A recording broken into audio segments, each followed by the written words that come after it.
اعوذ باللہ من الشیطان الرجیم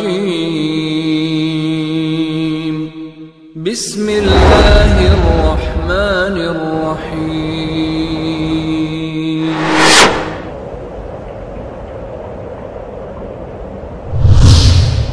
كنتم خير أمة أخرجت للناس تأمرون بالمعروف وتنهون عن المنكر وتؤمنون بالله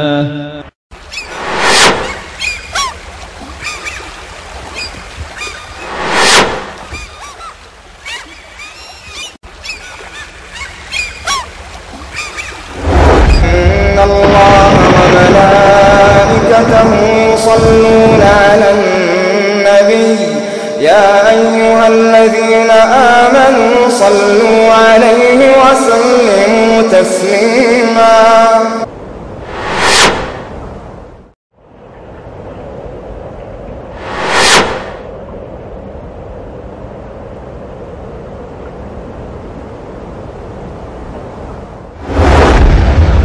حضرت علی رضی اللہ عنہ آگے بڑھے، مڑے نہیں بلکہ رخ خیبر کی طرف، قلعے کی طرف ہے، اور وہیں پر کھڑے ہو کر کے آپ سے سوال کرتے ہیں، اے اللہ کے رسول صلی اللہ علیہ وسلم، ان سے میں کس بات پر لڑوں؟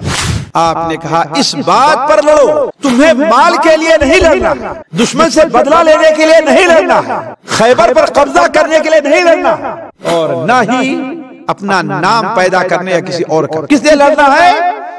لڑو اس بات پر کہ وہ لا الہ الا اللہ محمد رسول اللہ کی گواہی دے دے۔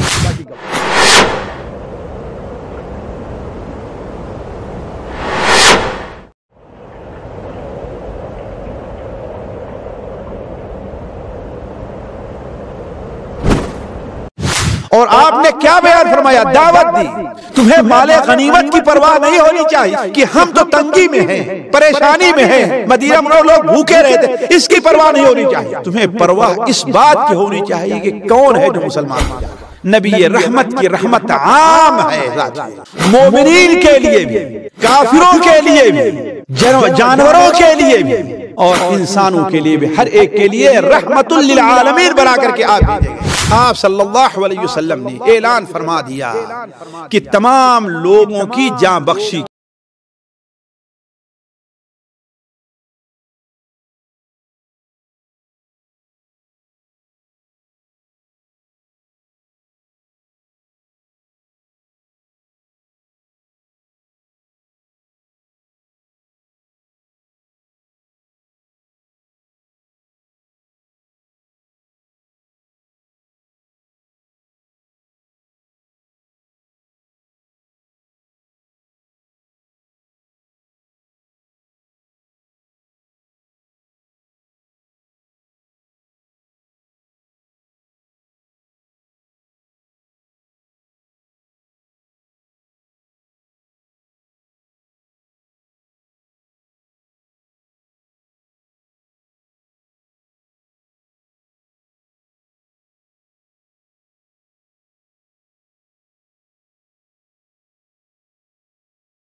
ان کے دلوں کا حال اسے معلوم ہو گیا، اس نے ان پر اطمینان نازل فرمایا اور انہیں جلد ہی فتح دے دی، اور بہت سے اموال غنیمت بھی وہ حاصل کریں گے، اور اللہ غالب ہے، حکمت والا ہے۔ الحمدللہ رب العالمین والعاقبۃ للمتقین والصلاۃ والسلام علی رسولہ الکریم، اما بعد۔ حاضرین مجلس، سیرت النبی صلی اللہ علیہ وسلم حقیقت و نصیحت کی یہ 25ویں کڑی کا ابھی کچھ ہی دیر میں آغاز ہوا چاہتا ہے۔ قبل اس سے کہ شیخ محترم ہمارے درمیان تشریف فرمائیں، پچھلی کڑی ہمارے سامنے ہونی چاہیے کہ پچھلے تقریباً 2 ہفتوں سے اسی بات پر بات چل رہی تھی کہ صلح حدیبیہ اللہ رب العالمین نے مسلمانوں کو یہ فتح عطا فرمائی، جس کو اللہ رب العالمین نے فتح مبین سے نوازا کہ ہم نے آپ کو کھلی فتح عطا فرمائی، لیکن بات صحابہ کرام رضوان اللہ علیہ مجمعین کے اس وقت سمجھ میں نہ آئی، جس کو انہوں نے اپنی ہزیمت جانا، لیکن بعد میں واقعات کھل کر آئے، تو اسی لیے مفصل طور پر صلح حدیبیہ، اس کے اندر کیا واقعات پیش آئے، اور صلح حدیبیہ اس کے کیا نتائج ہوئے، صلح حدیبیہ اس سے کیا فوائد مسلمانوں کو حاصل ہوئے، اس پر سیر حاصل بحث ہم نے پچھلے 2 ہفتوں سے اور پچھلے 2 کڑیوں میں ہم نے سنی۔ تو کہ صلح حدیبیہ کے بعد کے کیا حالات ہیں، کہ اللہ کے رسول صلی اللہ علیہ وسلم نے پھر کیا قدم اٹھایا، بادشاہوں کی طرف کیسے خطوط بھیجے اور کیا کیا کارروائیاں ہوئی، انشاءاللہ تعالی یہی شیخ محترم انشاءاللہ بھی پیش کریں گے۔ میں بلا کسی تاخیر استاذ محترم فضیلت الشیخ مقصود الحسن صاحب فیضی حفظہ اللہ سے گزارش کرتا ہوں کہ وہ تشریف لائیں اور سیرت النبی صلی اللہ علیہ وسلم کے سلسلہ وار دروس کی 25ویں کڑی کا آغاز فرمائیں۔ السلام علیکم۔ بسم اللہ الرحمن الرحیم، الحمد للہ رب العالمین، الرحمن الرحیم، مالک یوم الدین، ونشهد ان لا الہ الا اللہ ونشهد ان سیدنا ومولانا محمدا عبده ورسوله ارسلہ الی الناس کافۃ بشیرا ونذیرا، اما بعد فإن خیر الحدیث کتاب اللہ وخیر الہدی ہدی محمد صلی اللہ علیہ وسلم، وشر الامور محدثاتها وكل محدثة بدعة وكل بدعة ضلالة وكل ضلالة في النار۔ اعوذ بالله السميع العليم من الشيطان الرجيم، بسم الله الرحمن الرحيم، لقد رضي الله عن المؤمنين إذ يبايعونك تحت الشجرة فعلم ما في قلوبهم فأنزل السكينة عليهم وأثابهم فتحا قريبا ومغانم كثيرة يأخذونها وكان الله عزيزا حكيما، وعدكم الله مغانم كثيرة تأخذونها فعجل لكم هذه وكف أيدي الناس عنكم ولتكون آية للمؤمنين ويهديكم صراطا مستقيما، سبحانك لا علم لنا إلا ما علمتنا إنك أنت العليم الحكيم، رب اشرح لي صدري ويسر لي أمري واحلل عقدة من لساني يفقهوا قولي واحلل عقدة من لساني يفقهوا قولي۔ عزیز ساتھیو، نبی کریم صلی اللہ علیہ وسلم غزوہ حدیبیہ سے ذی الحجہ کے مہینے میں واپس ہوئے تھے۔ واپس ہونے کے بعد نبی کریم صلی اللہ علیہ وسلم نے 3 بڑے اہم کام کیے۔ پہلا کام تو آپ صلی اللہ علیہ وسلم کے نزدیک دین کی تبلیغ تھی، چونکہ آپ اپنے سب سے مشکل، سب سے بڑے، بلکہ آپ کے مخالفین میں اور دشمنوں میں سب سے پہل کرنے والے اور آپ سب سے بڑے دشمن قریش سے آپ فارغ ہو گئے تھے، اس لیے کہ 10 سال کے لیے آپس میں صلح ہو گئی تھی کہ دونوں ایک دوسرے کے خلاف ہتھیار نہیں اٹھائیں گے۔ دوسرا کام نبی کریم صلی اللہ علیہ وسلم کے سامنے تھا کہ غزوہ احزاب کے موقع پر آپ صلی اللہ علیہ وسلم کے خلاف آپ لوگ جانتے ہیں کہ 3 گروپ تھے۔ ایک قریش کا تھا جن سے صلح ہو گئی، اور دوسرا گروپ بدو قبائل کا تھا۔ یہ قبیلے دونوں طرف تھے، مدینہ منورہ کے بلکہ چاروں طرف تھے۔ مکہ مکرمہ کے راستے میں جو پڑتے تھے وہ لوگ بھی تھے، بنو لحیان وغیرہ، اور بنو فزارہ اور غطفان کے لوگ، یہ جو مدینہ منورہ سے مشرق اور شمال کی طرف آباد تھے۔ جس طرف ہم لوگ مدینہ منورہ سے نکلتے ہیں تو آتے ہیں، یہ علاقہ تھا بنو فزارہ اور بنو غطفان کا۔ یہ لوگ بھی نبی کریم صلی اللہ علیہ وسلم کے خلاف قریش کا ساتھ دینے کے لیے آئے ہوئے تھے۔ اور تیسرا کام آپ کا جو تھا وہ تیسرے گروپ یہود سے نپٹنا تھا۔ اس کے لیے نبی کریم صلی اللہ علیہ وسلم نے کیا کام کیا، اس کی تفصیل آج کچھ آپ کے سامنے رکھی جائے گی۔ پہلی بات کہ آپ صلی اللہ علیہ وسلم نے دین کی تبلیغ، چونکہ نبی کریم صلی اللہ علیہ وسلم کی آمد کی خبر جزیرے عربیہ کے ارد گرد چاروں طرف پہنچ چکی تھی، اور جزیرے عربیہ میں تو کوئی مستقل حکومت قائم نہیں تھی، البتہ اس کے ارد گرد جیسے شام ہے، یمن ہے، بحرین تھا، عراق، روم یا فارس، یہ تمام لوگ یہاں پر حکومتیں قائم تھیں. تو نبی کریم صلی اللہ علیہ وسلم نے انہیں خطوط لکھے جنہیں میں آگے کے لیے ٹال دے رہا ہوں. دوسرا کام جو آپ صلی اللہ علیہ وسلم نے کیا وہ بدوی قبائل جو خصوصی طور پر مدینہ منورہ سے شرق اور شرق شمال میں واقع تھے، نبی کریم صلی اللہ علیہ وسلم نے ان سے نپٹنا ضروری سمجھا اور اس میں بھی پیشکش انہوں نے کی. ہوا یہ کہ نبی کریم صلی اللہ علیہ وسلم جب صلح حدیبیہ سے واپس آئے تو آج جہاں پر غزوہ احد ہے، غزوہ احد کا مشرق اور شمال کا یہ جو علاقہ تھا یہ وادیوں کا تھا، جس میں درخت تھے، جھاڑ تھے، چراگاہ تھی. چونکہ وادی تھی اس لیے اس میں سبزے وغیرہ بھی اگتے تھے.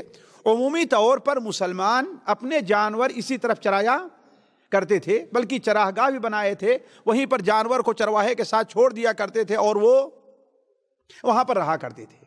اور چونکہ ادھر جنگلات بھی تھے، وادی کے اندر درخت بھی تھے، اس لیے ادھر سے مسلمان لکڑی کاٹنے کا بھی کام کیا کرتے تھے. تو آپ صلی اللہ علیہ وسلم جب تشریف لے آئے مدینہ منورہ تو اپنے جو اونٹ تھے چرنے والے، آپ نے اس طرف اپنے ایک غلام رباح نامی کے ساتھ وہاں پر بھیج دیا. اور سلمہ ابن اکوع بڑے مشہور بڑے بہادر صحابی ہیں، ان صحابی کو بھی ان کی نگرانی کے لیے کیا اور کچھ چرواہوں کو وہاں پر متعین کر دیا. ہوا یہ کہ فزارہ کے لوگ خصوصاً عبد الرحمن الفزاری، اس نے ایک دن صبح ہونے سے پہلے اچانک چراگاہ پہ حملہ کیا، چرواہے کو قتل کیا اور جو اونٹ مسلمانوں کے چر رہے تھے، خصوصاً اللہ کے رسول صلی اللہ علیہ وسلم کی جو ذمہ داری میں تھے، ان کو ہانکا کر لے کر کے چلے گئے. آپ کے چرواہے اور جو نگراں تھے رباح رضی اللہ عنہ کو جب یہ خبر ملی تو وہ مدینہ منورہ کی طرف بھاگے اطلاع دینے کے لیے. اتنے میں حضرت سلمہ ابن اکوع رضی اللہ تعالی عنہ حضرت طلحہ ابن عبید اللہ کا گھوڑا اسے تیار کرنے کے لیے لے کر کے فجر سے پہلے ہی آ رہے تھے اور احد کے قریب پہنچ چکے تھے، بلکہ وہ بھی پار کر لیا تھا. انہیں بتایا کہ آج ایسا ہوا ہے اور چرواہے کو قتل کر کے وہ لوگ اسے لے کر کے بھاگ گئے ہیں. یاد رکھیے گا شاید اسی میں ایک مسلمان انصاری عورت بھی گرفتار کر کے لے گئے تھے وہ لوگ، جس کا ذکر ابھی ذہن میں بات رہی تو وہ آگے آئے گا. تو حضرت سلمہ ابن اکوع نے کہا کہ ایسا کرو کہ یہ اونٹ لو حضرت طلحہ کے حوالے کر دو اور سیدھے تیزی سے مدینہ منورہ جاؤ اور نبی کریم صلی اللہ علیہ وسلم کی اس کی اطلاع دو. اور اپنے کیا کام کیے کہ ایک ٹیلے پر چڑھے اور زور کی آواز لگائی، یا صباح، یعنی صبح کے وقت دشمنوں نے حملہ کر دیا ہے، مدد کے لیے بھاگ کر کے آؤ. یہ خاص ان کی آواز تھی یا صباح کی. کہے کہ اتنے زور سے ہم نے آواز لگائی کہ وادی گونجی. اور میں دیکھیے اخلاص دیکھیے، اپنا گھوڑا نہیں تھا، گھوڑا کس کا تھا؟ طلحہ ابن عبید اللہ کا تھا. گھوڑے کو ان کے چرواہے کے حوالے کر دیا اور اپنے پیدل ان کا پیچھا کیا. اور اللہ کی قدرت یہ ہے کہ اللہ تعالیٰ بعض لوگوں کو بعض عجیب چیزوں سے نوازتا ہے، اور یہ خود ہم نے دیکھا ہے. دوڑنے میں بڑے تیز رفتار تھے حضرت سلمہ ابن اکوع، یہاں تک کہ سوار کو بھی پیچھے چھوڑ دیا کرتے تھے، سوار کو بھی پیچھے چھوڑ دیا کرتے تھے.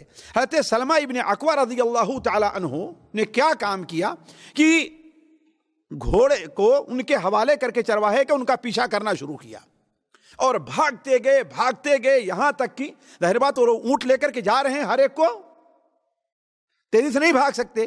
ان کو پکڑ لیا اور کیا کام کرتے تھے، ان کی ہوشیاری بڑے بہترین تیر انداز تھے. وہ کجاوہ جو پیچھے بیٹھتے ہیں اس میں سوراخ رہتا ہے، اس میں نشان لے کر کے پیچھے سے وہ جو سوار بنو فزارہ کے جا رہے تھے ان کو مارنا شروع کیا اور زخمی کرنا شروع کیا، یہاں تک کہ وہ بھاگ رہے ہیں اور ان کا پیچھا کر رہے ہیں. جب ان میں سے کوئی گھوڑ سوار ان کی طرف پلٹنا چاہتا تو ایک درخت کے کنارے پیچھے چھپ جاتے اور نشانہ لے کر کے اسے مارتے. یہاں تک کہ وہ لوگ چونکہ چور کا دل جانتے ہیں چھوٹا ہوا کرتا ہے، جو چور ہوتا ہے اس کا دل چھوٹا ہوا کرتا ہے. وہ تو ایسے ہی خوف کھائے تھے کہیں مسلمان پہنچ نہ آئے. مسلمانوں کا رعب ایسے ہی بیٹھا ہوا تھا. وہ بھاگے جا رہے ہیں, ان کا پیچھا کر رہے ہیں, تیر چلا رہے ہیں, کسی کو زخمی کر رہے ہیں, کسی کے اونٹ کو مار رہے ہیں, کسی کو اس طریقے سے. کہتے ہیں یہاں تک کہ سورج نکلنے تک ہم نے نبی کریم صلی اللہ علیہ وسلم کے بہت سے جانوروں کو چھڑا لیا, اس لیے کہ سب کو لے کر کے ان کے لیے بھاگنا مشکل تھا. کہاں سورج نکل رہا تھا تو وہ ایک وادی پر کے اندر سے گزرنا شروع کیے.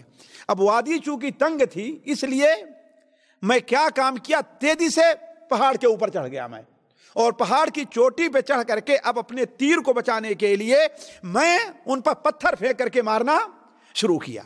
پھر وہ بھاگے تو پھر میں ان کا پیچھا کر رہا ہوں, یہاں تک کہ سارے اونٹوں کو ہم نے چھڑا لیا جتنے تھے, اور کپڑے بھی چھوڑے, یہاں تک کہ 30 نیزے اور 30 چادریں بھی وہ چھوڑ کر کے گئے اپنے بوجھ ہلکا کرنے کے لیے. اور کہا جو سامان مجھے ملتا اس پر میں بطور علامت کے کوئی پتھر وغیرہ رکھ دیتا ہے کہ اللہ کے رسول صلی اللہ علیہ وسلم معلوم ہو کہ یہ میرا چھینا ہوا سامان ہے.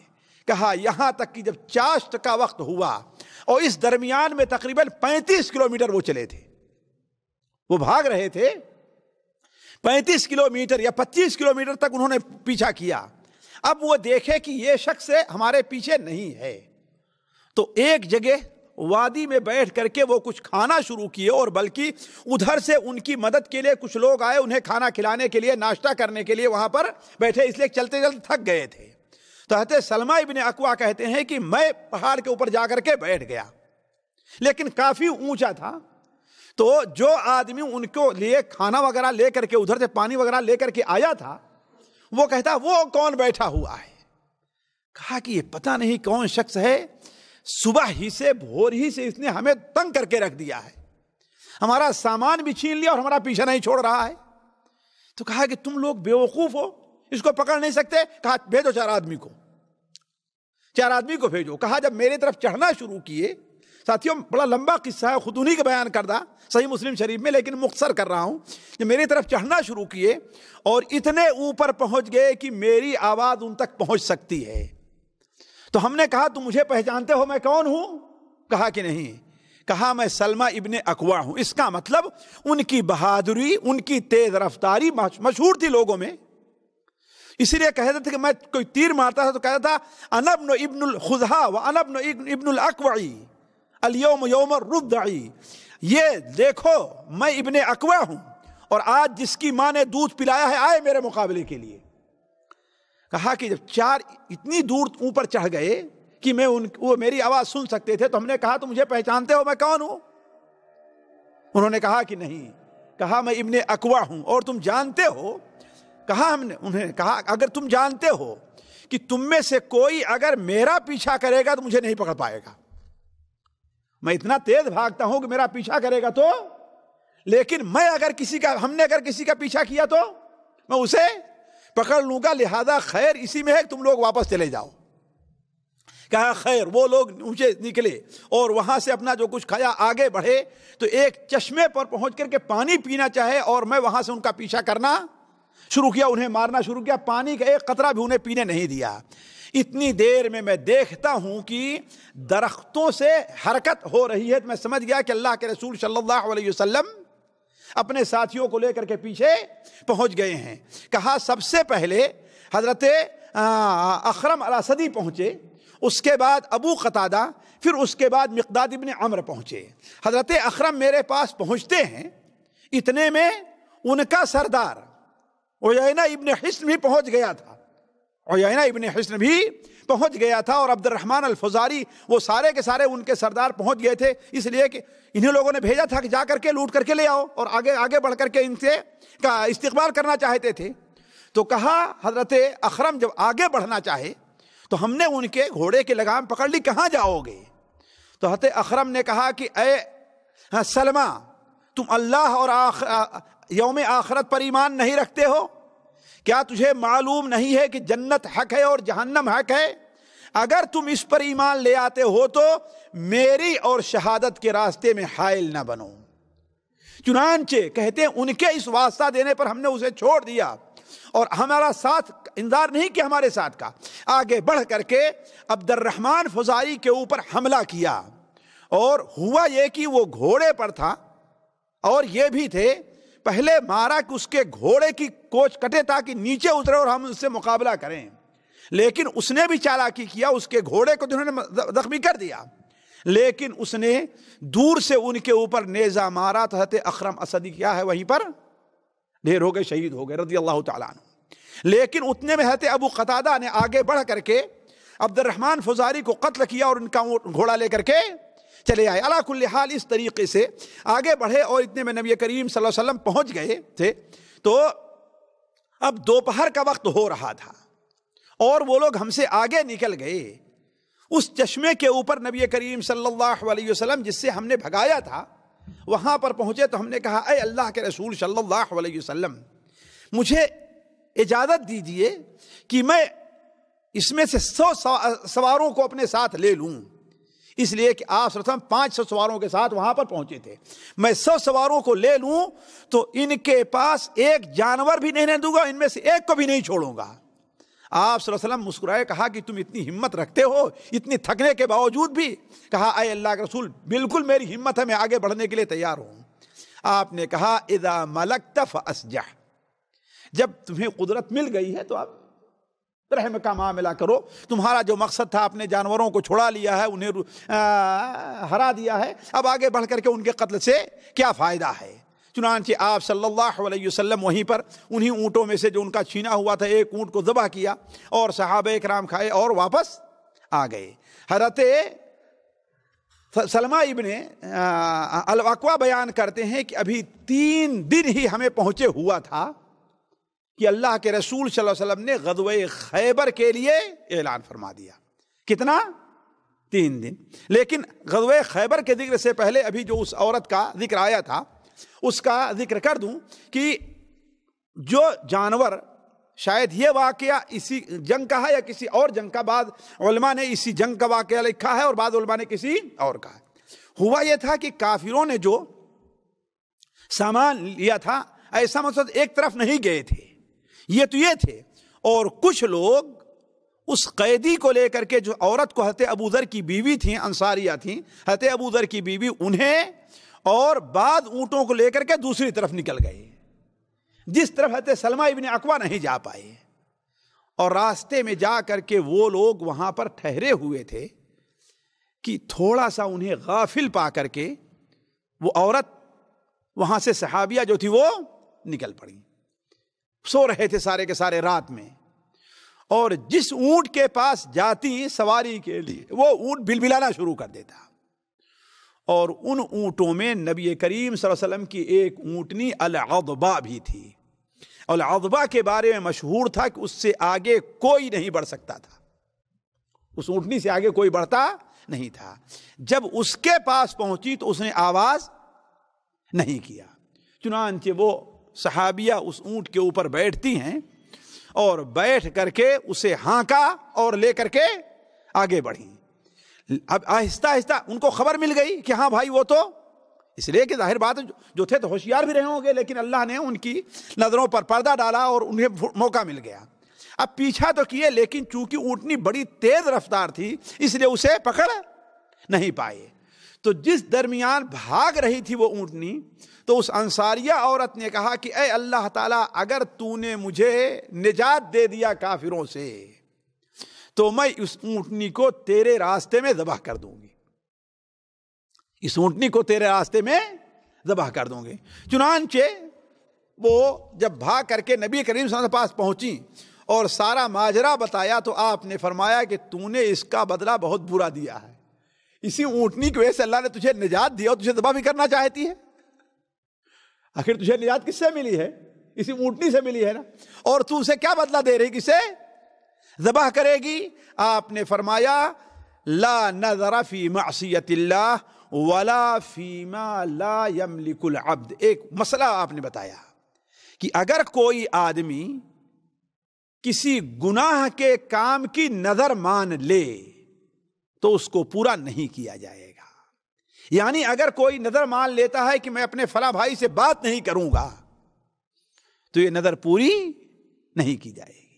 اگر کوئی آدمی نظر مانتا ہے کہ گناہ کا کام، میں یہ گناہ کا کام کر کے دکھاؤں گا، فلاں کے گھر کو اجاڑ کر کے فلاں کے درمیان اختلاف پیدا کر، کوئی بھی گناہ کے کام، ناجائز کام، تو اس کا پورا کرنا جائز نہیں ہے، البتہ کفارہ قسم کا دینا پڑے گا، قسم کا کفارہ۔ تو آپ نے فرمایا کہ گناہ کے کام کے اگر کوئی آدمی نظر مانتا ہے تو اسے پورا نہیں کیا جائے گا، اور نہ وہ نظر پوری کی جائے گی جس کا انسان مالک نہیں ہے۔ تو اس اونٹنی کی مالک نہیں ہے، لہذا اس اونٹنی کا ذبح کرنا بھی تیرے لیے جائز نہیں ہے۔ علی کل حال نبی کریم صلی اللہ علیہ وسلم اس جنگ سے واپس ہوئے تو تیسرا آپ کا جو کام تھا یہود سے نپٹنا، اس لیے کہ آپ لوگ سیرت کے درس میں جو حاضر رہے ہیں وہ جانتے ہیں کہ یہودیوں نے نبی کریم صلی اللہ علیہ وسلم سے جب مدینہ منورہ آئے تو یہ معاہدہ کیا تھا کہ ہم مل کر کے اس کی طرف سے دفاع کریں گے، آپ کے خلاف دشمنوں کی مدد نہیں کریں گے، آپ کے خلاف کسی کا ہم ساتھ نہیں دیں گے، یعنی بہت سے معاہدے ہوئے تھے۔ لیکن یہ لوگ غزوہ بدر کے بعد ہی سے اپنی شرائط کے اوپر اتر آئے، لہذا غزوہ بدر کے بعد آپ نے مدینہ منورہ سے کس کو بھگایا تھا؟ یہود کے کس قبیلے کو؟ جی، بنو قینوقاع کو، بنو قینوقاع کو۔ غزوہ احد کے بعد کسے بھگایا آپ نے؟ بنو نضیر کو۔ بنو نضیر کے جو بڑے بڑے سردار تھے، حویی ابن اخطب، سلام ابن مشکس، اس قسم کے لوگ یہ جا کر کے خیبر میں آباد ہو گئے تھے۔ کہاں آباد ہوئے تھے؟ خیبر میں۔ اور خیبر کو اپنا چونکہ سردار تھے، عالم تھے، لہذا سارے خیبر کے لوگ ان کے تابع فرمان ہو گئے تھے، اور انہی لوگوں کی کوشش سے غزوہ احزاب پیش آئی تھی، انہی لوگوں کی بدماشی سے۔ یہاں تک کہ آپ لوگوں نے سنا ہوگا، ہم نے یہ بات آپ لوگوں کے سامنے رکھی تھی کہ یہ لوگ خاص طور پر ابو رافع سلام ابن حقیق، یہ بنو غطفان کے پاس جا کر کے اس سے وعدہ کرتا ہے کہ 1 سال کی پوری پیداوار جو خیبر کی ہے تمہیں ہم دینے کے لیے تیار ہیں، تم اٹھ کھڑے ہو ان کے خلاف۔ اور حویی ابن اخطب اور دوسرے لوگ مکہ مکرمہ گئے اور قریش کو آپ کے خلاف تیار کیا ہے، اور اسی کے نتیجے میں غزوہ احزاب پیش آئی کہ مدینہ منورہ پر کتنے لوگ اکٹھا ہو کر کے حملہ کرنے کے لیے؟ 10,000 کی فوج آئی تھی، 10,000 کی فوج، جبکہ شاید مدینہ منورہ کی آبادی مسلمانوں کی عورت بچے سب ملا کر کے 10,000 نہ پہنچتے رہے ہو اس وقت۔ سوچے کتنا خطرناک مرحلہ تھا، اور یہ ساری بدماشی کس کی تھی؟ یہود کی، جو خیبر میں آباد تھے، لہذا ان سے بھی نپٹنا ضروری تھا۔ اب نبی کریم صلی اللہ علیہ وسلم چونکہ قریش سے ایک طرح سے مطمئن ہو گئے تھے، اور بنو فزارہ اور بنو غطفان وغیرہ کا پیچھا آپ نے کیا تھا، لہذا جو سب سے بڑے خطرناک سانپ تھے ان سے نپٹنا ضروری تھا۔ چنانچہ نبی کریم صلی اللہ علیہ وسلم محرم 7 ہجری میں یا اس کے کچھ بعد آپ نے خیبر پر حملہ کرنے کا اعلان فرما دیا۔ خیبر مدینہ منورہ سے 165 کلومیٹر کی دوری پر شمال کی طرف واقع ہے، اور یہ بڑا زرخیز علاقہ ہے، کھجور اور جو اور گیہوں وغیرہ وہاں پر بڑی بہترین، بڑا اچھا پیدا ہوا کرتا تھا، اور یہود وہاں پر آ کر کے اسی لیے آباد ہوئے تھے۔ دیکھیں، یہود جب جزیرہ عربیہ میں آئے تھے، پورے جزیرہ عربیہ میں نہیں پھیلے تھے، انہی جگہوں پر آباد تھے جہاں کھجور کی کھیتی ہوا کرتی تھی۔ کیوں؟ اس لیے کہ وہ لوگ اپنی کتابوں میں یہ لکھا ہوا پاتے تھے نبی کریم صلی اللہ علیہ وسلم کی تعریف میں کہ آپ ایسی جگہ پر ہجرت کر کے آئیں گے جہاں کھجور کے باغات ہیں، اسی لیے وہ علا میں آباد تھے، فدق جسے آج الحائط کہا جاتا ہے وہاں آباد تھے، مدینہ منورہ آ کر کے آباد ہوئے تھے، اور خیبر میں آباد ہوئے تھے۔ لیکن ان کا سب سے بڑا مرکز جو ہے وہ مدینہ منورہ اور خیبر تھا، مدینہ منورہ اور خیبر تھا۔ اس کے بعد ان کا تیسرا جو مرکز تھا بڑا، وہ العلا کے علاقے میں اور فتح کے علاقے میں تھا، لیکن جہاں پر بڑے ان کے مالدار، عالم اور جنگجو لوگ آباد تھے وہ یہی دو جگہ تھی۔ تو مدینہ منورہ سے ان کے سردار نکلنے کے بعد خیبر میں گئے اور خیبر کو اپنی بدماشی کا اڈا بنا لیا۔ خیبر اس لحاظ سے بھی بڑا اہم تھا کہ خیبر میں بہت قلعے پائے جاتے تھے، جس میں سے 7 قلعے تو بڑے مشہور تھے۔ خیبر 2 حصوں میں بٹا ہوا تھا، نطاح اور قتیبہ۔ نطاح میں 5 قلعے تھے جو بڑے مشہور تھے اور بڑے مضبوط قلعے تھے۔ تو نبی کریم صلی اللہ علیہ وسلم کو چونکہ اللہ تبارک و تعالی نے وعدہ بھی کیا تھا، وعدہ کیا تھا، کیا وعدہ کیا تھا؟ لقد رضی اللہ عن المؤمنین اذ یبایعونک تحت الشجرۃ فعلم ما فی قلوبہم فانزل السکینۃ علیہم واثابہم فتحا قریبا ومغانم کثیرہ۔ اللہ تعالیٰ ان مومنین سے راضی ہو گیا جو درخت نیچے آپ سے بیعت کرتے ہیں، ان کے دلوں کے اندر جو اخلاص اور جو سچائی ہے اللہ نے جانا، لہذا انہیں قریب کی فتح عطا کیا، یعنی یہ صلح حدیبیہ۔ وَمَغَانِمَ كَثِيرَةً يَأْخُذُونَهَا، اور بہت زیادہ مال غنیمت، اور بہت زیادہ مال غنیمت جو وہ لیں گے، اس مال غنیمت کو اللہ تعالیٰ نے جلدی ان کے سامنے پیش کر دیا۔ اس مال غنیمت سے اشارہ کس کی طرف تھا؟ خیبر کی فتح کی طرف تھا، خیبر کی فتح کی طرف تھا۔ لقد صدق اللہ رسولہ الرؤیا بالحق لتدخلن المسجد الحرام ان شاء اللہ آمنین محلقین رؤوسکم ومقصرین لا تخافون فعلم ما لم تعلموا وجعل من دون ذلك فتحا قریبا۔ اللہ تعالیٰ نے رسول کے خواب کو سچا کر دکھایا کہ مسجد حرام میں داخل ہوں گے، کچھ لوگ طواف کر رہے ہوں گے، کچھ لوگ اپنے بالوں کو کٹائے ہوں گے، کچھ لوگ اپنے بالوں کو چھلائے ہوں گے، اور اللہ تعالیٰ ان کے اوپر سکینت نازل کیا۔ اور اس سے پہلے من دون ذالک، اس سے پہلے، کس سے؟ یعنی اس خواب کے سچا ہونے سے پہلے اللہ تعالیٰ انہیں ایک فتح عطا کرے گا۔ اسی لیے غزوہ خیبر نبی کریم صلی اللہ علیہ وسلم کے عمرہ کرنے سے پہلے پیش آیا ہے۔ اس کے بعد آپ نے محرم میں اور سفر میں خیبر کو فتح کیا نا، اور ذی القعدہ کے مہینے میں جا کر کے آپ نے عمرہ کیا ہے۔ وَجَعَلَ مِن دُونِ ذَلِكَ فَتَحًا قریبا، اس سے پہلے کیا بنایا اللہ؟ ایک قریب کی فتح عطا کی۔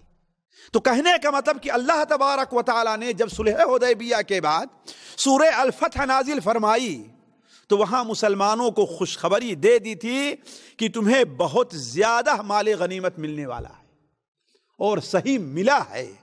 صحیح بخاری شریف میں روایت ہے، حضرت عائشہ رضی بیان فرماتی ہیں رضی اللہ تعالیٰ عنہ کہ ہم پیٹ بھر کر کے کھجور ہمیں کھانے کو کب ملی ہے؟ جبکہ خیبر فتح ہوا ہے۔ تو کہا جب خیبر فتح ہوا تو ہم پیٹ بھر کر کے کھانا کھایا کرتے تھے۔ تو چونکہ اللہ کے رسول صلی اللہ علیہ وسلم کو ادھر دشمنوں سے نپٹنا تھا، کیوں؟ اس لیے کہ جس طریقے سے وہ غزوہ احزاب میں کافروں کو ابھار کر کے مسلمانوں کے خلاف آئے تھے، کوئی بعید نہیں تھا کہ دوبارہ مسلمانوں کے خلاف وہ اٹھ کھڑے ہوں، لہذا ان سے نپٹنا ضروری تھا۔ اور دوسری بات یہ ہے کہ اللہ کے رسول صلی اللہ علیہ وسلم کو اللہ تبارک و تعالیٰ نے سورہ فتح جب نازل فرمائی تو یہ خوشخبری دے دی تھی کہ آپ کو بہت زیادہ مال غنیمت اور ایک فتح حاصل ہونے والی ہے۔ اور وہ فتح کون تھی؟ غزوہ خیبر کی فتح۔ چنانچہ آپ صلی اللہ علیہ وسلم نے اعلان فرما دیا، لیکن آپ نے اعلان میں یہ بات رکھی کہ جو آدمی صلح حدیبیہ میں شریک ہوا تھا وہی ہمارے ساتھ جائے گا، دوسرا ہمارے ساتھ نہیں جائے گا۔ کیوں؟ اس لیے کہ صلح حدیبیہ میں بعض بدوی قبائل اور منافقوں نے آپ کا ساتھ نہیں دیا تھا۔ سيقول لك المخلفون من الأعراب شغلتنا أموالنا وأهلنا. آپ جب واپس جائیں گے صلح حدیبیہ کے بعد تو عنقریب منافقین کیا کہیں گے؟ شغلتنا اموالنا واہلنا، ہمارے مال نے اور ہمارے بچوں نے ہمیں مشغول کر دیا، ورنہ ہم تو آپ کے ساتھ جہاد کے لیے جانا چاہتے ہی تھے، ہم تو آپ ساتھ نکلنا چاہتے ہی تھے. اللہ تعالیٰ فرماتا ہے کہ یہ بات نہیں ہے. بل ظننتم ظن السوء وکنتم قوما بورا، بلکہ تم برا گمان رکھتے تھے، تم یہ سوچتے تھے کہ یہ 1400 قریش کیسے لڑ پائیں گے، قریش تو انہیں پیس کر کے رکھ دیں گے. تم نے رسول کے بارے میں، اللہ کے بارے میں بدگمانی سے کام لیا تھا. یہ تھا. تو نبی کریم صلی اللہ علیہ وسلم جب خیبر کے لیے نکلنے لگے، تیاری کیے، تو آپ نے منافقین کو منع کر دیا تھا. لہذا خیبر میں صرف 1400 وہی لوگ تھے جو صلح حدیبیہ میں شریک تھے، یا 1600 تھے بعد ان لوگوں کو جنہیں اللہ کے رسول صلی اللہ علیہ وسلم نے صلح حدیبیہ میں آپ انہیں نہیں لے کر کے گئے تھے، اس لیے مدینہ منورہ کی ذمہ داری بھی سونپنی تھی. یا 1600 لوگ تھے. تو نبی کریم صلی اللہ علیہ وسلم انہیں لے کر کے نکلے. لیکن آپ صلی اللہ علیہ وسلم کی جنگی چالیں بڑی مشہور ہیں، اس پر مستقل کتابیں بھی لکھی گئی ہیں کہ آپ صلی اللہ علیہ وسلم جنگ میں کیا کیا احتیاطات اور چالیں چلا کرتے تھے. خیبر مدینہ منورہ سے شمال کی طرف ہے، خیبر مدینہ منورہ سے شمال کی طرف ہے، لیکن آپ صلی اللہ علیہ وسلم نے مشرق بلکہ شمال شرق کا راستہ استعمال کیا، اختیار کیا، جو راستہ آج ہم لوگ چلتے ہیں اور حناکیہ کی طرف آتا ہے. حناکیہ پہنچنے کے بعد 80 کلومیٹر پھر آپ نے شام کا راستہ لیا تھا. اس کی 2 حکمت تھی. ایک حکمت تو یہ تھی کہ خیبر والوں کو اطلاع نہ ہونے پائے کہ لوگ ہماری طرف آ رہے ہیں، اس لیے کہ اگر خیبر جانا ہوتا آپ کس راستے سے آتے؟ شام کا راستہ اختیار کرتے. لیکن آپ نے نجد کا اور عراق کا راستہ اختیار کیا. اس کا مطلب کیا ہے؟ کہ آپ کا رخ ہماری طرف نہیں ہے. ایک چیز. دوسری چیز، آپ صلی اللہ علیہ وسلم کو یہ بھی خطرہ تھا کہ بنو غطفان کے لوگ جو مدینہ منورہ سے مشرق میں اور شرق میں آباد ہیں، یہ کہیں ایسا نہ ہو کہ خیبر والوں کی مدد کے لیے پہنچ جائیں. لہذا آپ صلی اللہ علیہ وسلم ان کی طرف پہلے نکلے کہ اس طرف سے ہو کر کے جائیں تاکہ ان کا راستہ ہم روکے رہیں. چنانچہ نبی کریم صلی اللہ علیہ وسلم مختلف مقامات سے ہوتے ہوئے ایک دن صبح کو بھور کے وقت خیبر کے قریب پہنچ گئے.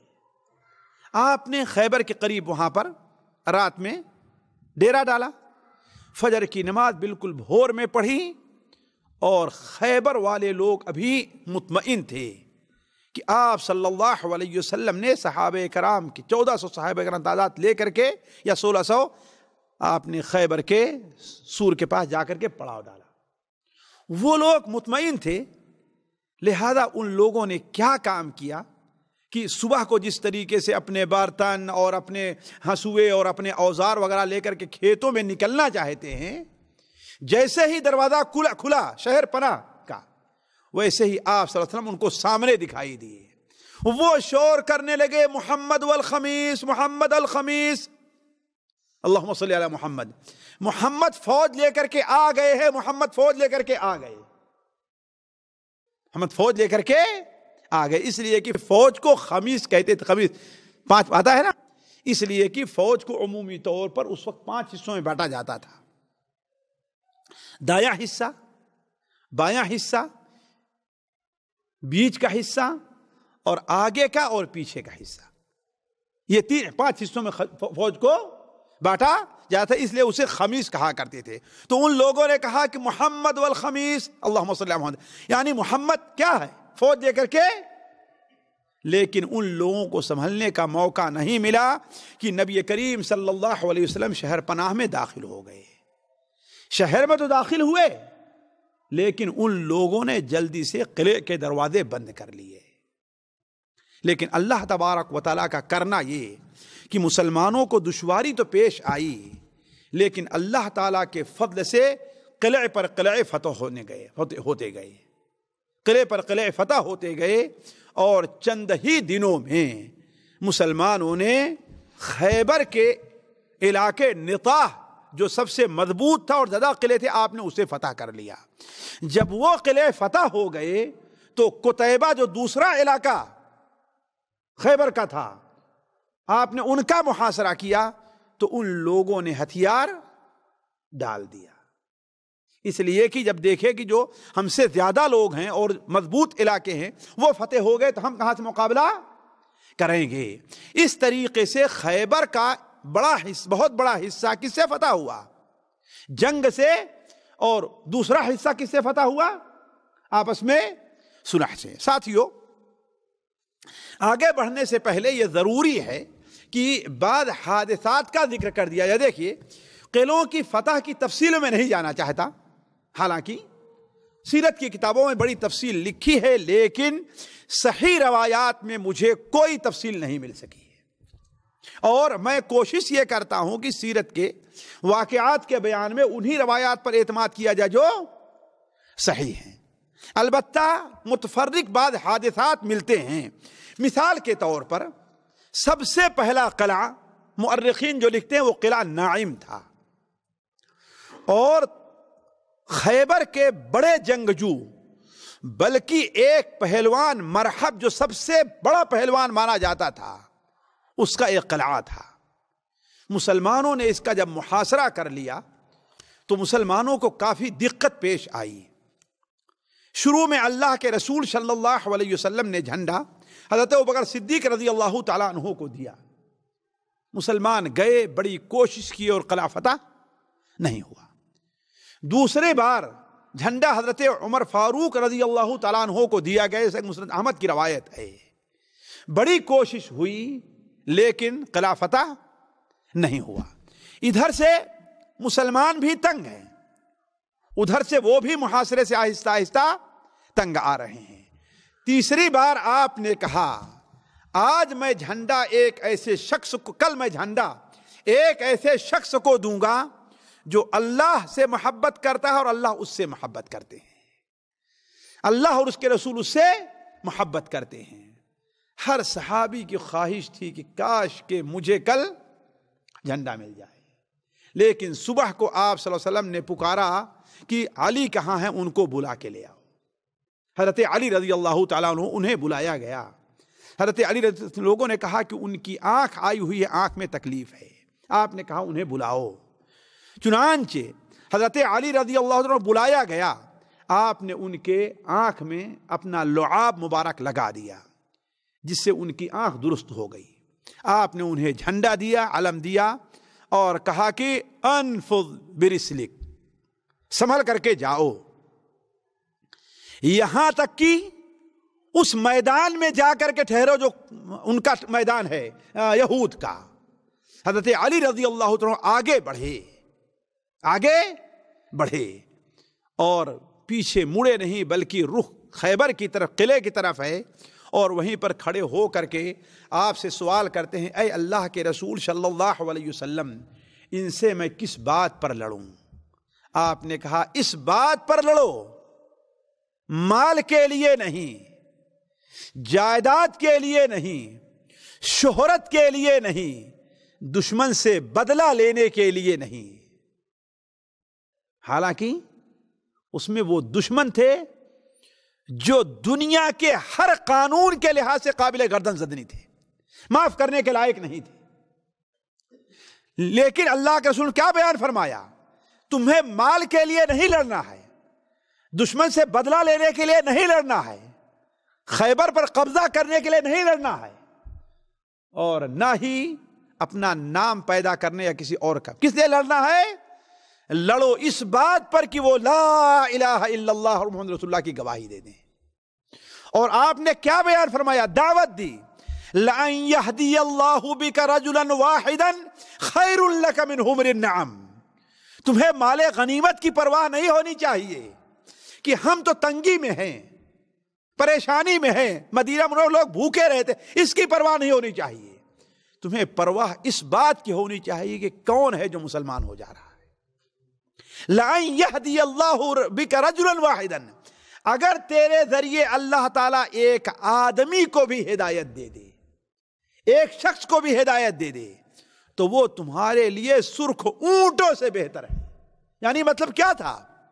خیبر والوں کا مسلمان ہو جانا اس سے بہتر ہے کہ خیبر سے مال غنیمت ہمیں ملے اور خیبر ہمیں فتح کے طور پر ملے. نہیں, یہ لوگ مسلمان ہو جائیں, خیبر ان کے حوالے کر دینا ہے. آپ صلی اللہ علیہ وسلم کے کہنے کے حضرت علی رضی اللہ عنہ گئے, اور چونکہ وہ لوگ بھی تنگ آ چکے تھے, لہذا ان کا بڑا پہلوان مرحب باہر آتا ہے اور کہتا ہے خیبر جانتا ہے کہ میں مرحب ہوں, ہتھیار اٹھانا جانتا ہوں, جب جنگ چھڑتی ہے تو میرے جوہر لوگ دیکھتے ہیں, ہے کوئی مقابلے کے لیے؟ حضرت سلمہ ابن اکوع کہتے ہیں کہ میرے چچا عامر رضی اللہ تعالیٰ عنہ آگے بڑھے, اور عامر کے بارے میں ہوا یہ ساتھیوں کہ راستے میں جب جا رہے تھے تو وہ شاعر بھی تھے. ظاہر بات, راستہ چلتے چلتے تھوڑی سی لوگوں کو اکتاہٹ ہوتی ہے تو کچھ ذکر اذکار کے علاوہ اس قسم کی باتیں بھی لوگ چاہتے ہیں. تو لوگوں نے کہا کہ عامر کچھ سناؤ بھائی جس سے راستہ کٹے. تو انہوں نے کچھ دینی اشعار پڑھنا شروع کیا. ان کی آواز جب اللہ کے رسول صلی اللہ علیہ وسلم نے سنی تو کہا رحمہ اللہ, اللہ ان کے اوپر رحم فرمائے. صحابہ کرام سمجھ گئے کہ اس مہم میں عامر شہید ہونے والے ہیں. کیوں؟ جس کے لیے نبی صلی اللہ علیہ وسلم رحمت اور مغفرت کی دعا کر دیں وہ شہادت سے سرفراز ہوتا تھا.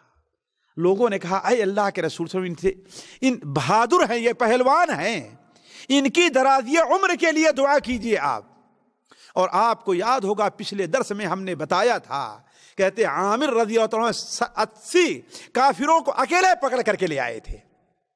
80 کافروں کو صلح حدیبیہ کے موقع پر اکیلے پکڑ کر کے لے آئے تھے. تو ایسے پہلوانوں کی ہمیں ضرورت ہے. ابھی جہاد جاری ہے, دعا کیجئے. لیکن نبی کریم صلی اللہ علیہ وسلم خاموش رہے. تو اب صحابہ کرام کو یہ معلوم ہو گیا تھا کہ ہاں یہ شہید ہونے والے ہیں. تو جب اس نے دعوت دی تو حضرت سلمہ ابن عامر رضی اللہ عنہ آگے بڑھے. حضرت سلمہ ابن اکوع کے چچا آگے بڑھتے ہیں, اس سے ہتھیار بازی ہونے لگی. حضرت عامر رضی اللہ تعالی عنہ لڑ رہے تھے کہ مرحب نے اتنے زور کا وار کیا کہ انہوں نے ڈھال پر روکا تو, اور اس کی تلوار ڈھال کو کاٹتے ہوئے اس میں پھنس گئی. حضرت عامر رضی اللہ تعالیٰ عنہ نے اس موقع کو غنیمت سمجھ کر کے اپنے تلوار سے اسے, چونکہ بڑی تلوار چھوٹی تلوار, اس کو پر حملہ کرنا چاہا, لیکن وہ بھی کھلاڑی تھا.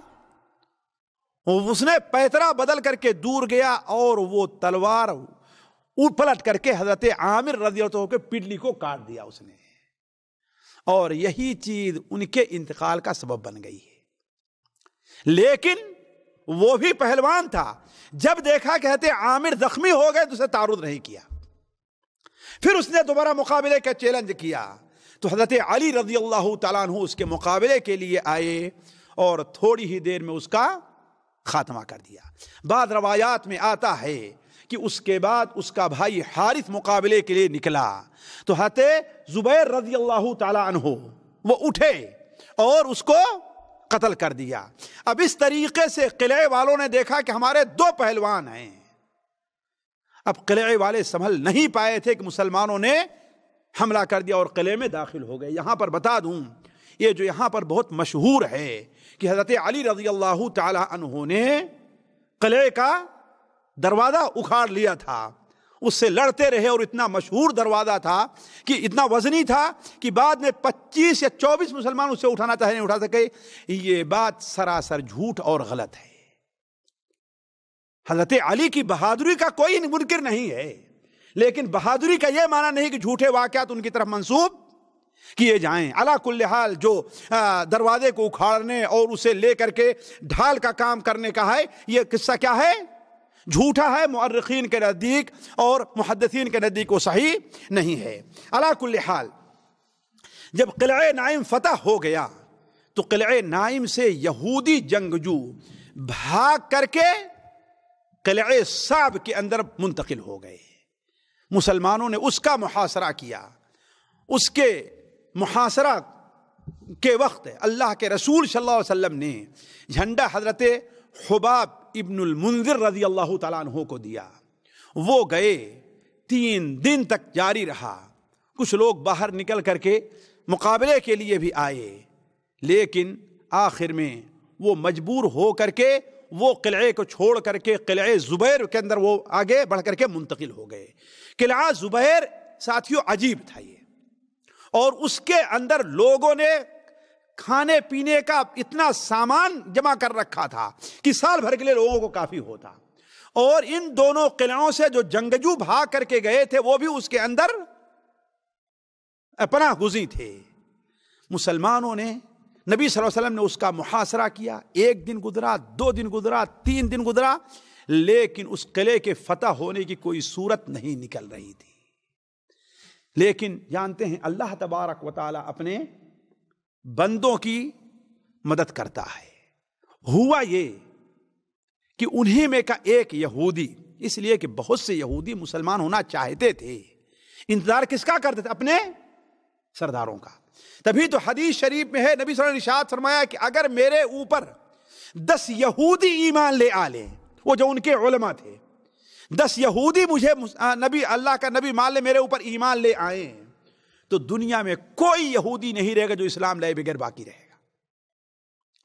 تو بہت سے لوگ اپنے علماء، اپنے مفتیوں اور اپنے چودھریوں کے پیچھے پیچھے چلتے ہیں کہ اگر وہ نیک کام کریں گے تو یہ بھی نیک کریں گے، اور یہ برا کریں گے تو وہ بھی برا کریں.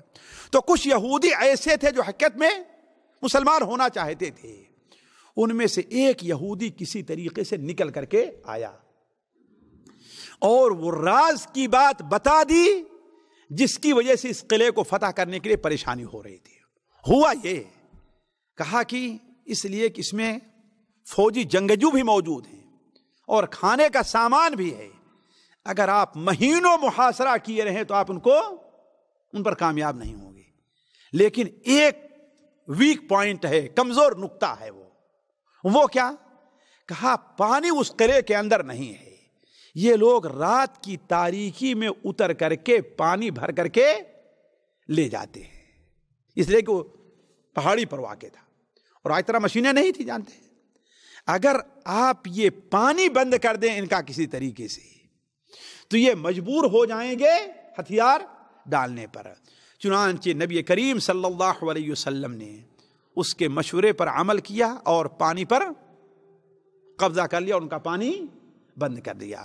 ان کا پانی بند کرنا تھا کہ آخر وہ کیا ہے، ہتھیار ڈالنے پر مجبور ہو گئے. اس طریقے سے ساتھیوں مسلمانوں کو ایک قلعہ فتح کرتے دوسرے قلعے پر کے اندر وہ منتقل ہوتے، یہاں تک کہ نطاح جو علاقہ تھا اس کے 7 قلعے فتح ہو گئے. جب 7 قلعے فتح ہو گئے اور مسلمان خیبر کے دوسرے علاقے کی طرف جو اور شمال کی طرف تھا اس طرف بڑھے، تو ان لوگوں نے صحیح روایات کے مطابق ہتھیار ڈال دیا اور صلح کر لیا. صلح کن باتوں پر ہوئی تھی ساتھیوں؟ تفصیل میں نہ جاتے ہوئے نبی کریم صلی اللہ علیہ وسلم جو نبی رحمت ہے، ان کی رحمت کا آپ مشاہدہ کیجئے. آپ صلی اللہ علیہ وسلم نے اعلان فرما دیا کہ تمام لوگوں کی جاں بخشی کی جا رہی ہے، تمام لوگوں کی.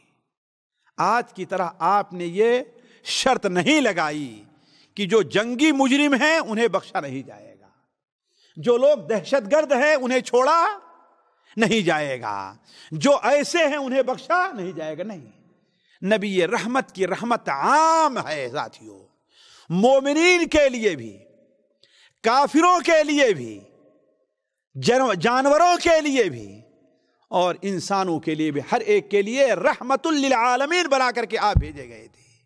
اسی لیے آپ صلی اللہ علیہ وسلم نے عام جان بخشی کا اعلان فرما دیا اور یہی نہیں، آپ صلی اللہ علیہ وسلم نے فرمایا کہ لیکن اب خیبر سے آپ لوگوں کو نکل جانا ہوگا، اس لیے کہ یہاں رہنے پر یہ بھی اطمینان نہیں کہ دوبارہ تم شرارت کرو گے۔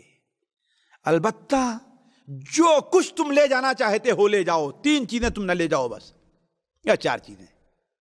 ایک تو یہ ہے کہ ہتھیار تمہیں ساتھ نہیں لے جانا ہے، اپنے ہتھیار۔